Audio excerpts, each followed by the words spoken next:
ইদানিংকালে অনেকেই বলেন যে তরুণরা নাকি বিভিন্ন ধরনের কঠিন প্রশ্ন শুরু করেছে রাষ্ট্র এবং সরকারকে সারা বিশ্বে। আসলে কি তাই? তরুণরা কি এটি নতুন কোনো ট্রেন্ড হিসেবে বলছে নাকি আগেও কখনো এরকম ছিল? ফরাসি বিপ্লবের সময় দেখা গেছে যে তরুণ চিন্তাবিদরা তারা কিন্তু রাষ্ট্র বা শাসন ব্যবস্থাকে চ্যালেঞ্জ করেছিল। ১৯১৯ সালে মে 4th মুভমেন্ট চায়নাতে তারাও কিন্তু আধুনিক দর্শনের পথে চীনের আ যে অ্যা আ রাজনৈতিক দর্শন তাকে কিন্তু চ্যালেঞ্জ করেছে।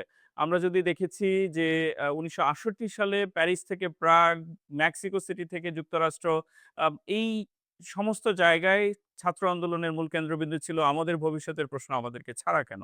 তো আমরা আজকের পৃথিবীতে বিশেষ করে বিগত কয়েক দশকের যদি আমরা একটু ট্রেন্ডিংটা দেখি সেখানেও দেখতে পাচ্ছি ২০১১ সালে আরব স্প্রিং, ২২ সালে শ্রীলঙ্কায় যে আন্দোলন হয়ে গেল কিংবা ২৪ এ বাংলাদেশের গণ অভ্যুত্থান একই সাথে আ স এই দক্ষিণ এশিয়াতে নেপালেও আন্দোলন হয়েছে, সেখানেও সরকার পতন হয়েছে। তারা নতুন সরকারের অধীনে ক্ষমতা নতুন প্রধানমন্ত্রীর নেতৃত্বে তারা জেনারেশন জি সরকার গঠন করেছে। এই সবকিছুর পেছনের আসলে গল্পটা কি একই যে তরুণরা কি শুধু সরকার বদলাতে চেয়েছে? আসলে না। তরুণরা শুধুমাত্র সরকার বদলাতে চায়নি।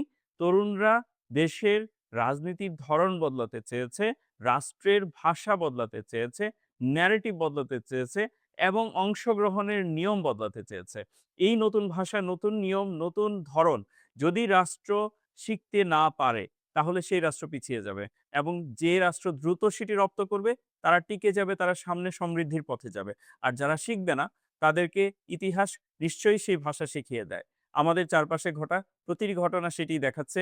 ভারতে এই মুহূর্তে রাজনীতির একটি বড় টালমাটাল পরিস্থিতি চলছে, সেটিও কিন্তু তরুণদের ভাষা না বোঝার কারণে। আমি সবাইকে এই কথাটিই বলতে চাই যে, তরুণদের ভাষা বোঝার চেষ্টা করুন। এটি চ্যালেঞ্জ করা নয়, বরং তরুণদের সাথে মিলে একসাথে চলার অভ্যস্ততা তৈরি করুন। Thank you.